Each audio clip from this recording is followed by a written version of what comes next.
కడుపంతా ఏదో వికారంగా ఉండి వేవిళ్ళ బాధతోటి. వేవిళ్ళంటే మీకు తెలియదు కాబోలు, పెళ్ళైతే తెలుస్తుందండి. మిస్టర్ దినేష్, చంపే స్థానంలో నేనున్నాను, చావుకు అందుబాటులో మీరున్నారు. డబ్బు లేక దరిద్రులైన వాళ్ళని చూసి జాలి పడచ్చు కానీ ఒక సంస్కారం లేని దరిద్రుని క్షమించలేము. ఇదిగో పాండంగరా, no call me Pond, James Pond. కొత్త చెప్పులు కూడా తెగిపోతున్నాయి అన్నమాట. జీవితాలకే గ్యారంటీ లేదు, ఎప్పుడు పుట్టుకుమంటామో తెలియదు. అదో చెప్పులదేముందయ్యా. మా బాగా సెలవిచ్చారు. కానీ నా విషయంలో నాన్న, నేను తింటాను వదినా, కడుపు నిండా తింటాను. ఎందుకు మానయ్య భోజనం? నా బాడీ అంటే అంత అల్లాటప్పగుందా? భూలోకంలో నా ఫేస్ కున్న వాల్యూ ఏమిటో మీకు తెలియదు.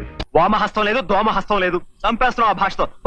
మర్యాద రాగి నోరు పారేసుకున్నావో చెయ్యి చూడు ఎంత రఫ్ గా ఉందో. రఫ్ పడించేస్తాను. అలాంటి సముద్రాన్ని సముద్రుడు అంటారే గాని సముద్రి అని ఆడపేరుతో పిలవరు. ఎప్పటికైనా ఆడదిచ్చి